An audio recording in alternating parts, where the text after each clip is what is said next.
அல்ஹம்துலில்லா, எல்லா புகழும் இறைவனுக்கே. அல்ஹம்துலில்லா. ரொம்ப சந்தோஷம். சின்ன ஒரு முன்னாடி பேசின பிரதர் வந்து பயங்கரமா பேசினாரு. தவறுக்கு வந்து எடுத்துக்காட்டே நான் தான், இலக்கணமே நான் லெவலுக்கு பேசிட்டு போயிட்டாரு. ஸோ அப்போ ஹிதாயத் அப்படிங்கிறது நமக்கு இதுல இருந்து புரிஞ்சிருக்கும். அவர் என்ன தப்பு பண்ணாலும் தெரியல, பட் அப்படிலாம் இருக்குமான லெவலுக்கு பேசினாரு. அந்த மாதிரி மக்களுக்கு இறைவன் ஹிதாயத் கொடுக்கலாம் அப்படின்றப்போ இறைவனுக்கு எந்த அளவு கருணையாளன் அப்படிங்கிறது தெரிஞ்சுக்கோங்க. அதுக்காக அவரை நான் கம்மியா பேசல. அவன் படைப்புல ஒன்னொன்னும் ஒரு விதம், அதுல இது ஒரு விதம், அவ்வளவுதான். அல்ஹம்துலில்லாஹ், அல்லாஹ்வுக்கு எல்லா புகழும். அண்ட் இவர் தனக்கு கிடைச்ச இந்த ஹிதாயத்தை அவர் பண்ண வேண்டியதெல்லாம், ஒரு தீபத்துல இருந்து எப்படி 10 தீபம் ஏற்ற முடியுமோ அது மாதிரி உங்களுக்கு கிடைச்ச இந்த ஹிதாயத்தை உங்களுக்கு அல்லாஹ் உயிருக்கு கொடுத்துருக்க காலம் வரைக்கும் அவனுக்கு நன்றி கடனாக இந்த மார்க்கத்தை நீங்க மக்களுக்கு எடுத்து வைக்கணும் அப்படிங்கிற ஒரு வேண்டுகோள். இப்போ நான் உங்ககிட்ட பேசலான்னு எடுத்துக்கிற ஒரு டாபிக் வந்து பாத்தீங்கன்னா, இட்ஸ் கைண்ட் ஆஃப் ஒரு ஹாட் டாபிக். எனக்கு ஒரு சஜஷன் கிடைச்சி இதை பத்தி பேசுங்கன்னு சொல்லி. நத்திங் பட் இன்னைக்கு நம்ம யாராவது கடன் ஆலியா இல்ல அப்படின்றவங்க கை தூக்குங்க. நான் ஒரு ரூபா கூட எனக்கு கடன் கிடையாது, ஒரு ரூபா கூட எனக்கு கடன் கிடையாது, நான் கடனாலே இல்லை அப்படின்றவங்க ஒரு கடன் கூட இல்லையா? அல்ஹம்துலில்லாஹ். யாருமே கை தூக்கல. ஒன்னு ரெண்டாவது மாஷா அல்லாஹ், சூப்பர். இதை பேசுற நானுமே ஒரு கடனாளி தான், சரியா? இது கேட்கிற உங்கள பலர் கடனாளியா இருப்பாங்க. அப்போ இப்போ நான் வந்து கொண்டு வந்திருக்கிற ஒரு டாபிக் அப்படிங்கிறது ஒரு கடன். இந்த கடன் அப்படிங்கிறது இன்ஃபேக்ட் நம்மளோட நபிகள் நாயகம் ஸல்லல்லாஹு அலைஹி வஸல்லம் அவர்களுமே ஒரு டயத்துல ஒரு கடனாலே இருந்தாங்க இல்லையா? அப்ப கடன் அப்படிங்கிறது ஒரு பிறந்த எல்லா மனிதர்களுக்கும், இன்னைக்கு நீங்க அம்பானி நிரூபானி எந்த பாணி எடுத்தாலும் எல்லாரும் எங்கேயாவது ஒரு இடத்துல கடன் வாங்கியிருப்பாங்க. அப்ப கடன் அப்படிங்கிறது இன்னைக்கு அது ஒரு 6வது விரல் மாதிரி ஒட்டிக்கிட்டே இருக்கு. நம்மளோட போன் எப்படி 6வது விரல் மாதிரி, இப்ப இது ஒரு 7வது விரல் மாதிரி கடன் இல்லாத ஒரு குடும்பம் கண்டிப்பா எனக்கு தெரிஞ்சு இருக்க வாய்ப்பு இல்லை. அப்போ இந்த கடனை வந்து எப்படி கையாளணும், இந்த கடன் வந்து சுமை ஆகாம எப்படி பாத்துக்கணும், இந்த கடனை வந்து நம்ம கொடுக்குறோம் அப்படின்னா நம்ம அந்த இடத்துல என்ன மாதிரி ஒரு விஷயங்களை ஃபாலோ பண்ணும் அப்படிங்கிறது தான் இங்க இன்னைக்கு நான் பேச வந்த டாபிக். ரெண்டாவது, நான் ஒரு திருநெல்வேலியில கூட ஒரு போலீஸ் ஸ்டேஷனுக்கு முன்னாடி ஒரு அம்மா பிள்ளைங்க வந்து நெருப்பு வச்சு கொளுத்திக்கிட்டு செத்தாங்க. எனக்கு அதெல்லாம் பார்க்கும்போது சுப்ஹானல்லாஹ், அல்லாஹ் நம்மள வந்து அந்த மாதிரி ஒரு இதுல நம்மள படைக்கலன்னு சந்தோஷமாயிடுச்சு. பாத்தீங்களா யாராவது? குழந்தைங்களுக்கும் சீமனை ஊத்தி அவங்களும் பெட்ரோலை ஊத்திக்கிட்டு கொளுத்திக்கிட்டு செத்தாங்க. ஏன் அவங்க இறந்தாங்க? கடன் வாங்கின ஒரு ஆள் வந்து தகாத முறையில் தான் வீட்டுல வந்து தன்னை வட்டிக்கு மேல வட்டி, எப்படி கடன் வந்து வட்டிக்கு வாங்குவாங்க, அந்த வட்டி குட்டி போடும், அந்த குட்டி இன்னொரு குட்டியை போடும். அப்படியே கடன் அசல் வந்து ஒரு 10,000 வாங்கியிருந்தாங்கன்னா கடன் மட்டும் கிட்டத்தட்ட ஒரு 30,000 வரை கட்டியிருப்பாங்க. அதுக்கப்புறமா அவங்களால வந்து அசலை கட்ட முடியாம இருந்திருக்கும் இல்லையா? உண்மைதானே? அப்ப இந்த மாதிரி ஒரு காலகட்டத்துல இந்த மாதிரி ஒரு கடன் இருக்கு அப்படின்னா, இன்னைக்கு உலகத்துல வந்து மக்களை வாட்டி வதைக்கிறதுல இந்த கடனும் ஒண்ணு. பகல்ல வந்து அவமானத்தையும் இரவுல வந்து தூக்கமின்மையும் கொடுக்கறது தான் இந்த கடன். போறான் பாரு, கையில 10,000 வாங்கிட்டு கொடுக்காம போறான் பாரு, எப்படிதான் போறான் பாரு, மாடு மாதிரி போகுது. 10,000 வாங்கினா இன்ன வரைக்கும் ஒரு வார்த்தை பேசல, 5,000 தான் கொடுத்துருக்கான், இப்படிலாம் ரோட்ல பேசுவாங்க. கேட்டிருக்கீங்களா யாருக்காது? இருக்கு இல்லையா? அப்ப பகல்ல வந்து நீங்க அவமானத்தை சுமப்பீங்க, நைட்டு வந்து இவன் கடனை எப்படிப்பா நம்ம அடைக்கிறதுங்கிற அந்த ஒரு தூக்கம் இல்லாத தன்மை தான் வந்து நீ கடன் அப்படிங்கிறது நம்ம கொடுத்துக்கிட்டு இருக்கு. அப்போ நம்மளோட உயிரிலும் மேலான நம்மளோட நபிகள் நாயகம் ஸல்லல்லாஹு அலைஹி வஸல்லம் இந்த கடனை பத்தி ஒரு எச்சரிக்கையும் கொடுத்துட்டு போயிருக்காங்க. என்ன எச்சரிக்கை கொடுத்தாங்க? இன்னைக்கு ஷஹீத்னா உங்களுக்கு எல்லாத்துக்கும் தெரியுமா? ஷஹீத்னா என்னது? பேர் இல்ல, அது யாரோட ஷஹீத் பாய் கிடையாது. ஷஹீத்னா என்னது? இறைவனுக்காக இறைவன் தந்த உயிரை இறைவனுடைய வழியில இறைவன்ட்டு அர்ப்பணிக்கிறது. அப்ப அதுக்கு என்ன ஒரு வெகுமதி? அதுக்குதான் பேர் வந்து ஷஹீத்மாங்க. ஷஹீதோட அந்தஸ்தெல்லாம் தெரியும்னு நினைக்கிறவங்க எல்லாத்துக்கும். அப்போ இந்த ஒருத்தர் கடனாளியா இருக்காருன்னா அவருக்கு இந்த ஷஹீதோட ஒரு அந்த கடனை நிறைவேற்ற வரைக்கும் இந்த ஷஹீதுக்கான ஒரு வெகுமதியும் கொடுக்க மாட்டாங்க. அப்ப இந்த கடன் எந்த அளவுக்கு மோசம்னு உங்களுக்கு புரியுதா? இந்த உலகத்துல நம்ம எதுக்காக வாழ்றோம்? அல்லாஹ்வோட திருப்பெருத்தத்தை பெறணும், இம்மையிலும் நன்மை இருக்கணும், மறுமையிலும் நன்மை இருக்கணும் வாழ்றோம். இந்த இம்மை நன்மையை மட்டும் அள்ளிட்டு போயிட்டு மறுமையில ஒண்ணுமே இல்லைன்னா அது இந்த கடன் போகக்கூடாது. அப்ப கடன் அவ்வளவு மோசமானது. அப்ப இந்த கடனை வச்சுக்கிட்டு ஒருத்தர் ஷஹீத் ஆகிறானா அது வந்து ஷஹீத் கிடைக்காது. அதே மாதிரி இந்த இஸ்லாம் இந்த உலகத்துல யாரையும் எதுக்கும் அடிமையாக வாழ விரும்புறது இல்லை. எந்த மனிதனும் எந்த ஒரு விஷயத்துக்கும் அடிமை ஆயிடக்கூடாதுங்கிறதுல இஸ்லாம் தெளிவா இருக்கு இல்லையா? அப்போ மக்களை வந்து இந்த மார்க்கம் கடன்ல இருந்து பொருளாதார ரீதியாகவும் ஆன்மீக ரீதியாகவும் காப்பாத்துது. ஆன்மீக ரீதியை எப்படி காப்பாத்துது? விரலுக்கு ஏத்த வீக்கம் வேணும். எப்படி? நான் வாங்குறது சம்பளம் 10,000, நான் பண்ற செலவு 15,000னா அங்க எனக்கு 5,000 கடன் ஆகும் இல்லையா? அப்ப அந்த கடனுக்கு நான் வட்டி கட்டுற மாதிரி இருக்கும். இப்ப இந்த மாதிரி இல்லாம வாங்குற சம்பளத்துக்கு தக்கன நம்மளோட தேவைகளை சுருக்கிக்கணும். எது தேவை, எது அவசியம், எது அனாவசியம் அப்படின்னு இருக்கு.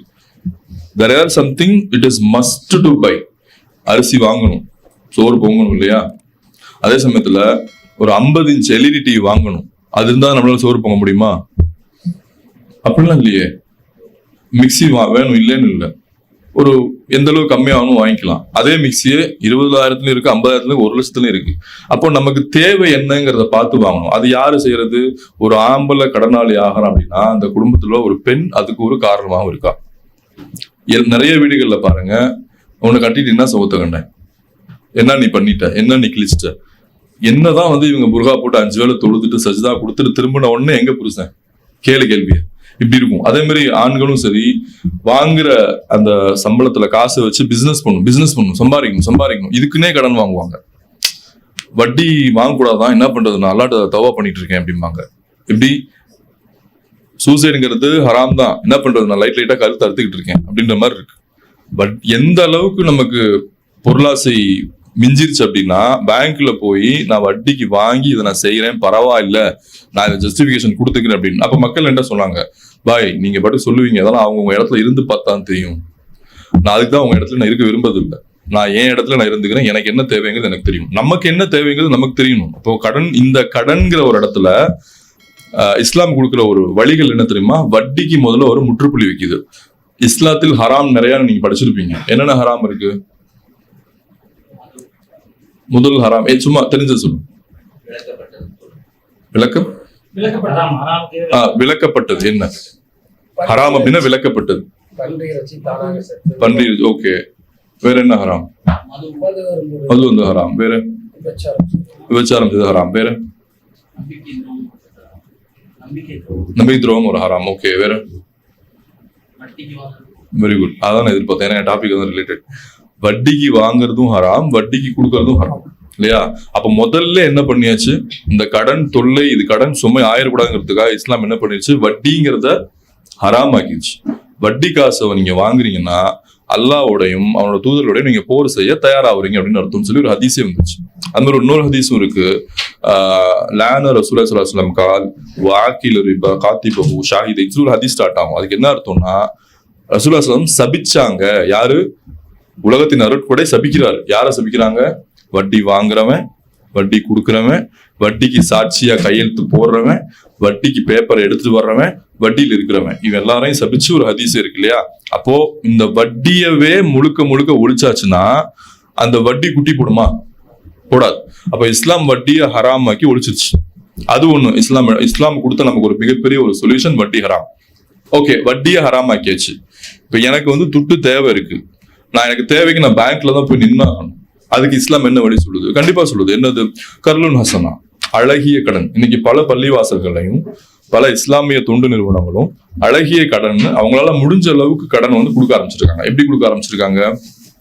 மக்களுக்கு ஒரு அவசர தேவை ஏற்படுது, அல்லது மக்கள் வட்டி கடைக்கு போகாம இருந்துடணும் அப்படிங்கிறதுக்காக அழகிய கடன்.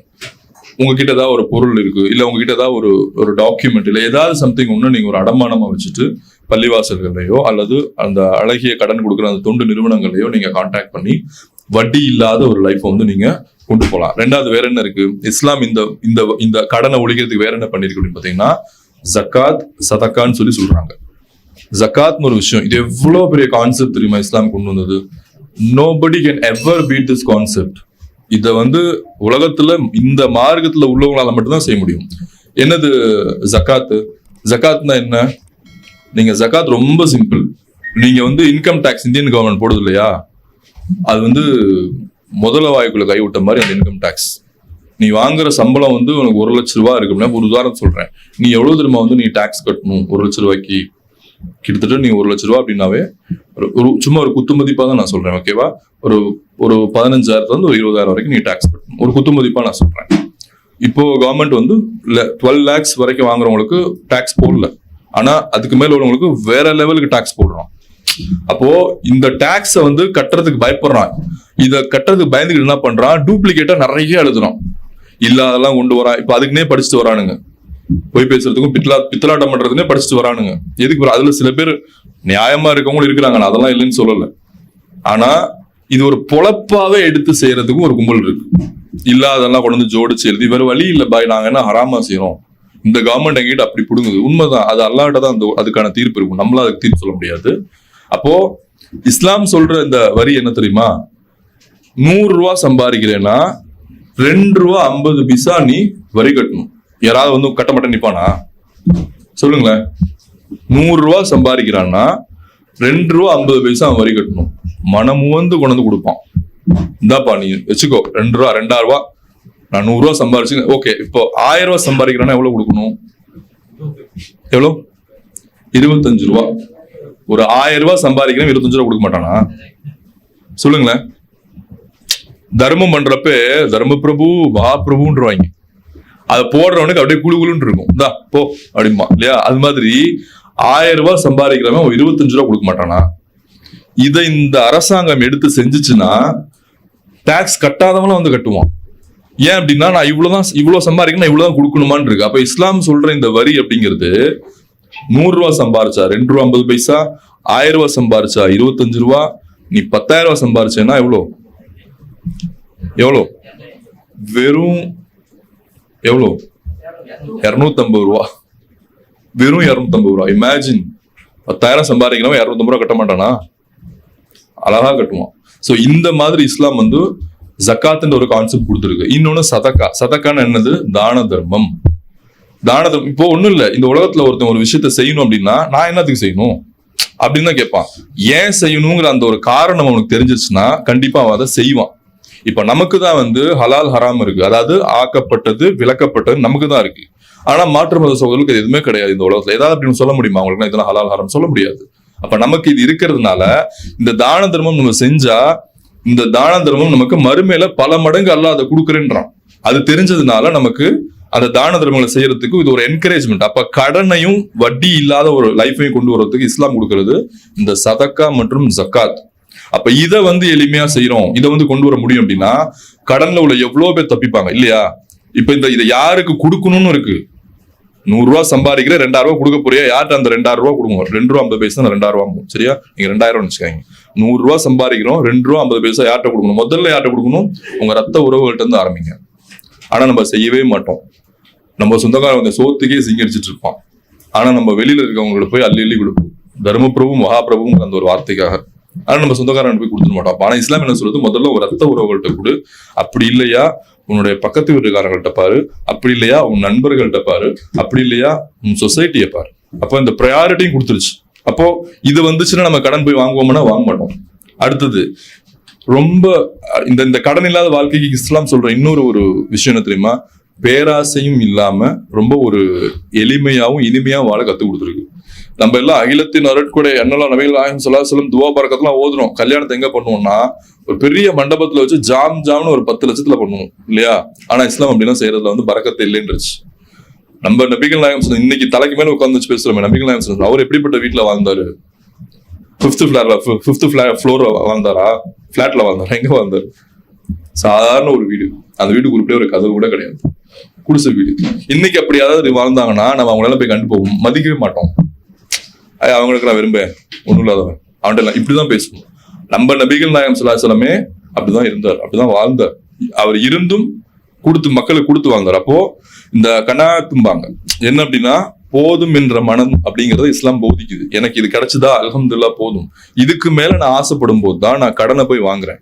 குறிப்பாக சொல்றேன், ஆண்கள் தன்னோட வியாபாரத்தை விஸ்தீகரணம் பண்ற பேர்ல பேங்க்ல போய் லோன் கேட்கறத முடிஞ்ச அளவுக்கு இல்ல தவிர்த்துக்கிறது நல்லது. அதே மாதிரி பெண்களும் சரி, தான் குடும்பத்துல என்ன அந்த வீட்டு கணவனால கொடுக்க முடியுமோ அதை வச்சு ஓட்டிக்கிறதுக்கு நம்ம ட்ரை பண்ணணும். அதுக்குதான் இஸ்லாம் வந்து ஒரு பெரிய ஒரு போதும் என்ற மனமே செய்யும்போது அதை வந்து இஸ்லாம் அடிக்கடி நமக்கு சொல்லுது எல்லா விஷயத்துலயுமே. அடுத்தது சரி, அப்படி மீறி நம்ம கடனை வாங்குற சிச்சுவேஷனுக்கு வந்துட்டோம், அதுக்கும் இஸ்லாம் சொல்லுது. என்ன சொல்லுது?